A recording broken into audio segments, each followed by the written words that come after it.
Today was our granddaughter's 7th birthday party, and my husband and I had been invited to a fancy restaurant. However, something seemed off with the waitress bringing the food. No, it wasn't just her behavior. Looking closely, it became apparent that only my husband and I weren't being served any food. Selena? What about our meals? As we wondered about this, our daughter-in-law, Selena, smirked and declared, "It's only for family, haha." Stunned and without understanding, we watched as the waitress left, looking uncomfortable. Lenny seemed just as bewildered. "Don't you get it?" With a sigh, she wore a defiant smile. In response, Selena's parents also smiled creepily, looking down on us. Why did they despise us so much? Both my husband and I were deeply hurt by this.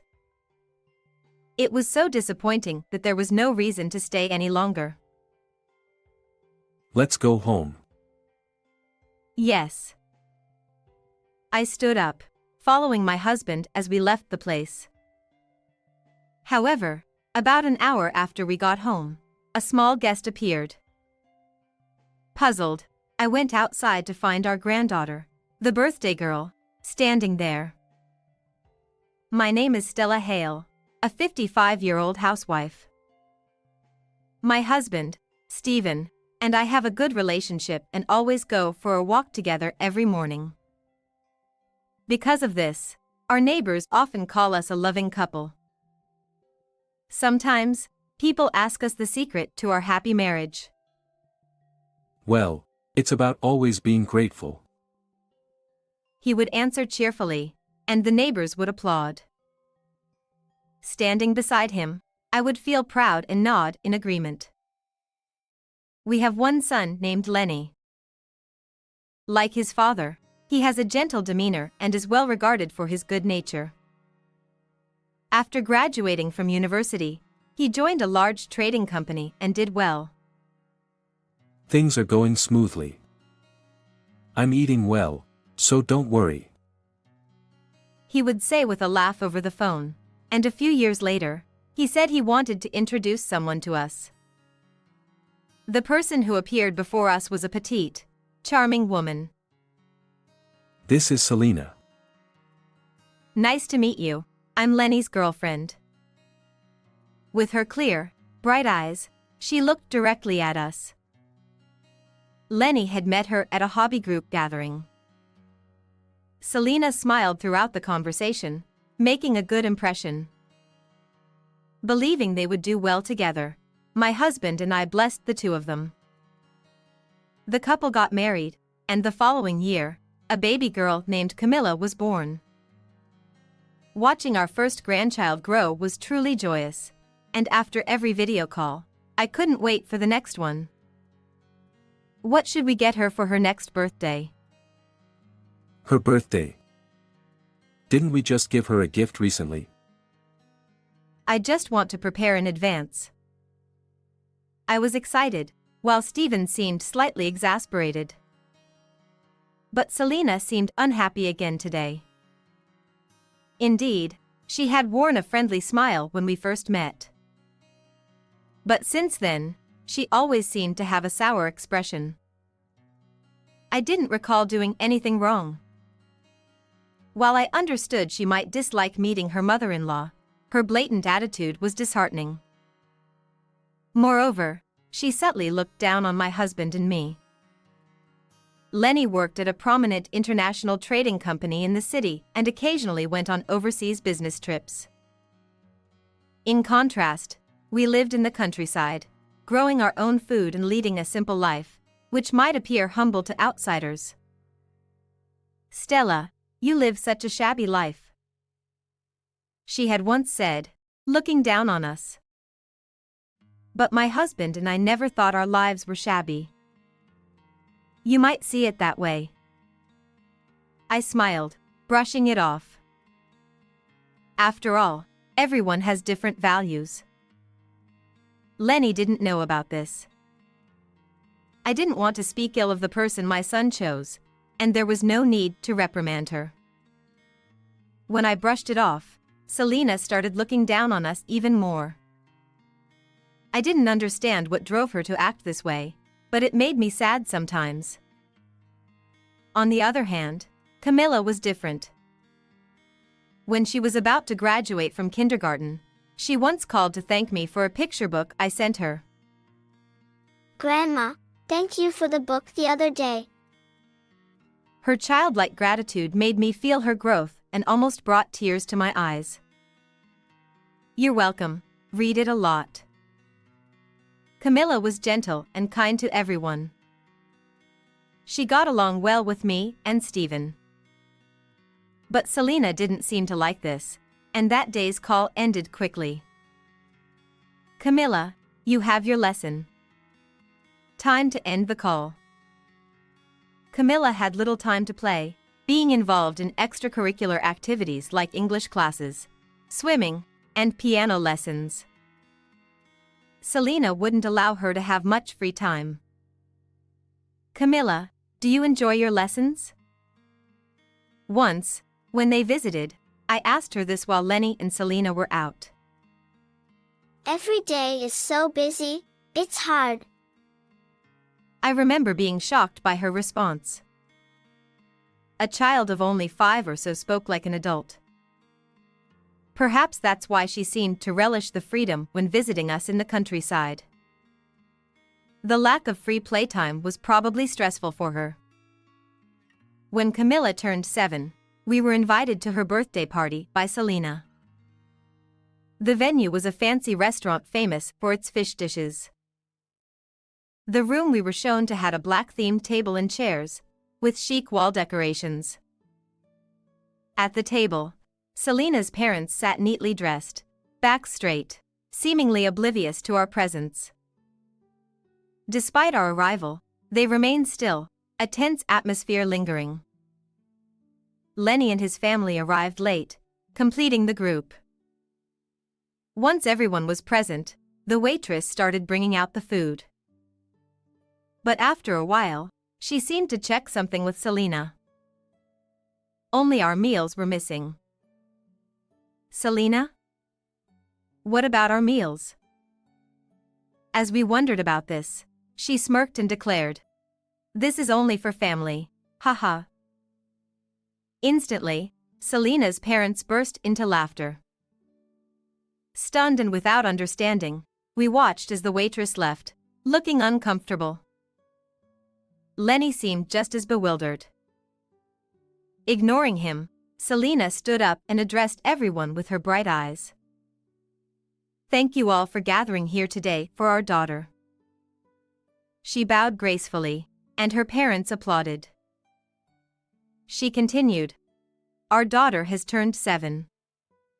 It's a milestone, so I want to clarify family relations." Selena. What do you mean by clarify? She ignored Lenny's question and turned to us, speaking coldly. "I have a request for Stella and Stephen." "A request?"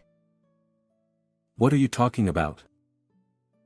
"I want you to cut ties with Lenny and separate from us." We were speechless. What is she talking about? She explained that the reason she invited us today was to tell us this. In response, Lenny was outraged. He stood up with a clatter, speaking in an angry voice. Selena. I wasn't told any of this. What did my parents do? Lenny, please calm down. You're scaring Camilla. He glanced at Camilla next to Selena, who was looking at him with frightened eyes. Noticing this, he managed to suppress his anger and sat down quietly. But now my husband wouldn't stay silent. Cut ties with Lenny. What on earth for? Don't you get it? She sighed, then smirked defiantly. There's no choice, really. In response, Selena's parents also grinned ominously. They had those eyes that looked down on us. Selena. Explain. Why do I have to cut ties with my parents? You know my family runs a business, don't you? Of course I know. So what? We're upper-class people. But those two. She pointed at us with her chin and continued. They live in an old house, in the countryside where buses only run a few times a day. So what? That's why having poor relatives like them is embarrassing. I was left speechless. Stephen seemed to be the same, staring silently at Selena. Her tirade continued, detailing how unpleasant it was every time Lenny visited home. How miserable she felt spending time there. How walking down rural roads and dealing with the inconveniences of country life was unbearable. Complaints about frogs and insects followed. Finally, she brought up Camilla, lamenting the lack of a piano and an environment suitable for her lessons. She even claimed that living there would surely delay Camilla's development. Camilla seems fond of Stella and the others, but... She glanced at us briefly, then continued. Frankly, this is bad for Camilla's education. Her words, said with a frown, shocked Selena's parents, who exclaimed, "How could they?" They immediately started insisting Lenny cut ties with us. Neither Stephen nor I had any words to respond. We did live a rural life, but never expected such blatant rejection. Where we live is our choice. No one has the right to scorn us for it. And her claim that it would harm our granddaughter's development seemed unfounded. Memories of days spent with Camilla flashed through my mind. Whenever she visited, she played freely. Catching beetles with Stephen, and picking cucumbers from the garden, she always seemed happy. I don't know what face she makes at Selena's house, but at least with us, she seemed lively and carefree. Where did they get off looking down on us like that? Past anger, I felt utterly dismayed. Stephen shrugged, saying, "Good grief." He motioned to me, then stood up.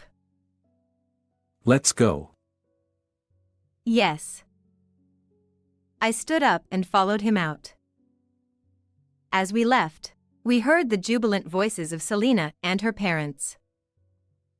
Finally cut ties with the poor folks.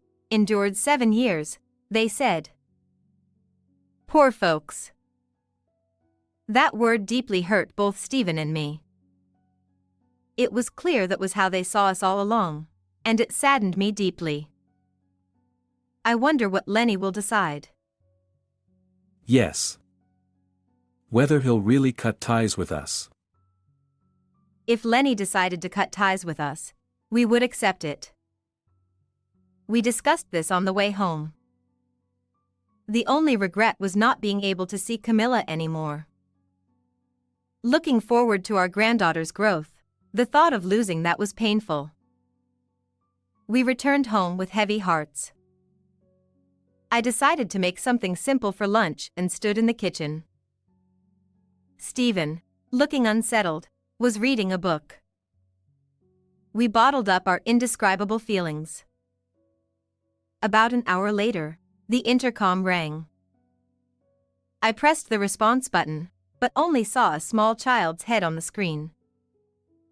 Puzzled, I went outside, and there was our granddaughter.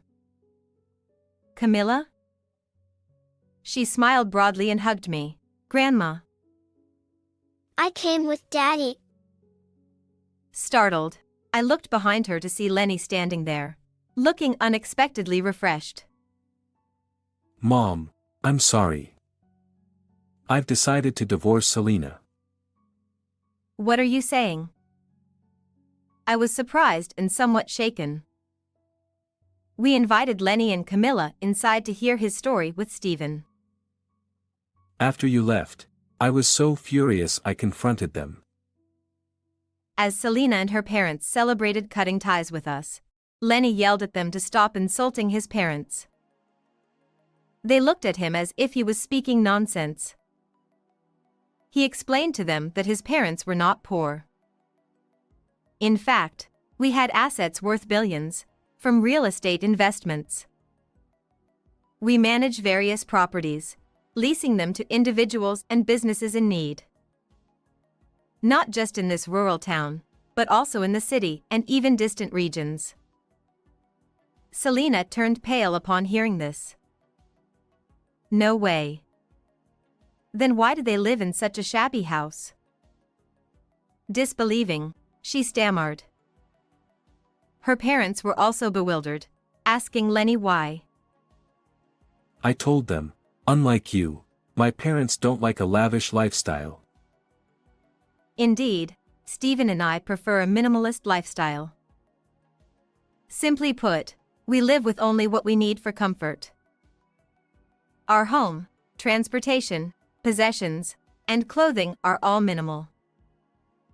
To them, our lifestyle might appear simple. But that doesn't give them the right to call us poor and insult us. I told them I was disappointed in their behavior. So, you declared a divorce? Yes. I couldn't believe how they thought of you. But it didn't end there. Selena and her parents went into a frenzy, refusing the divorce. Why didn't you tell us sooner? I didn't think it was worth mentioning.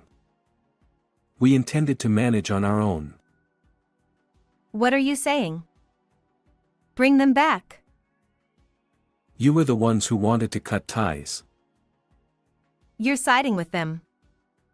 You're my husband. Her parents kept complaining that this wasn't supposed to happen. Eventually, their faces were turning pale. I was horrified thinking about what they would have done if they knew earlier. What happened next? Then Camilla spoke up. Mom, stop, she said. He stroked Camilla's hair, recalling the moment. Her voice silenced everyone. Just turned 7, she watched her parents' ugly argument, tears in her eyes. Mom, why are you saying such terrible things? Grandma is kind. Camilla, it's for your sake. You always say it's for me, but you never actually see me. What? You're always selfish, Mom. When have I ever? I hate you, Mom. I want to be with Dad. She clung tightly to Lenny's leg, refusing to let go. Selena and her parents desperately tried to calm her down. But she only grew more resistant. I want to go back to Grandma's house. The commotion brought back the hostess. Seeing the child clinging to her father while Selena and her parents crowded around must have looked suspicious. It was almost a situation where the police might have been called. But Lenny, holding Camilla, quickly left the restaurant, saying, "My daughter isn't feeling well." What happened to Selena and her parents afterward, we don't know. On the way to this house, my granddaughter revealed an unexpected truth to her father. Her mom, Selena, was forcing her into lessons and planning to increase them even more. Both Stephen and I were shocked. Even for gifted education, that would be too much for Camilla's body to handle. With tears welling up in her eyes, she looked down and said nothing. She must have been suffering under Selena's educational policies. From that day, the two of them started living in this old house. As we gathered their clothes, bedding, and other necessities, several days had already passed. We thought we wouldn't see Selena and her family again, but unexpectedly, they suddenly visited. Everyone gathered in the living room, And I sensed something was off with Selena and her family's desperate expressions. There was none of the composure they had last time we met. "We're here to ask you to withdraw the divorce from Lenny." She began with this and started explaining their current situation. Their business was failing, and their finances were in dire straits. Yet, they were still spending money to maintain their affluent lifestyle. They had almost no savings. That's when they set their sights on Lenny's income. He worked for a foreign trading company and had a stable and high income. So, they intended to siphon off his earnings entirely. Siphon off is such a harsh term. We just wanted him to help with our household finances. What do you think of our son? He raised his voice in rare irritation. "Weren't you counting on my husband's earnings as well?" She said smugly, although it was completely off the mark. "Why would we rely on our son's income? Living in such a shabby house, it's not surprising to think that, is it?" She thought it was terribly wasteful. "So you schemed to cut me off from my parents? That's crazy." "Please don't say that. I'm reflecting on my actions now." Lenny firmly refused to retract the divorce. Their miscalculation was not knowing that we, his parents, also had significant assets, even more than Lenny. They seemed to want to reconcile with Lenny to get their hands on our inheritance. My husband and I exchanged surprised glances at their obvious motive. To them, it might be just money, but it's our precious savings. It's for our retirement and to be passed on to Lenny and Camila's future. The thought of it being squandered made me increasingly angry. "I'm sorry, but we have no intention of giving you our inheritance." "What?" "Also, regarding Lenny's divorce, neither my husband nor I intend to interfere. It's a matter between the two of you." We told them to discuss it thoroughly and tried to send them away, but Selena and her parents started yelling. They called me a terrible mother-in-law, so I had no choice but to take a firm stance. "By the way, your rent for the downtown office has been overdue for 6 months, hasn't it?" When I said this, they fell silent and their faces turned pale. I didn't want to bring this up, but there was no other choice. We knew your business was struggling, so we were being patient with the overdue rent. They looked like they wanted to ask how we knew, and my husband delivered the final blow. "We have no choice. We'll show you this." He quietly handed them an envelope. Though his actions were calm, I knew he was definitely angry. Selena took it fearfully and opened it. Inside was a payment demand for the overdue rent. "A lump sum payment for the overdue rent? But why do you have this?" She read it with trembling hands. The answer was written in the demand notice. "Landlord, Stephen Hale." "The office you're renting is managed by us." Selena was stunned and lowered her head in disbelief. Her parents had the same reaction, turning their pale faces towards us. They tearfully asked if we could waive the lump sum payment. But we remained silent, showing no intention of complying. They should be grateful we've overlooked it until now. Selena looked shocked and raised her head abruptly. "Couldn't you extend the payment deadline? A lump sum repayment for 6 months is too much."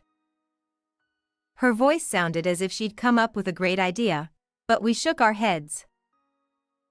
"No. We need you to pay it all at once." Additionally, Lenny handed over another envelope. "Here's something from me too." Selena hesitantly took it. Compensation and a demand for Camila's custody. I recently checked my bank account. I'd left the finances to Selena, so I didn't know, but... She flinched and looked at Lenny with a strained face. It seems you've used a lot of my money. Not only luxury brand bags, clothes, and accessories but also spa fees were withdrawn. Realizing that retracting the divorce was inevitable, Selena and her parents looked hopeless. They surprisingly handed over Camila's custody easily. Whether it was for Camila's sake or because they were shocked to be called poor by those they had despised as poor was unclear. Without saying anything further, they left in a daze.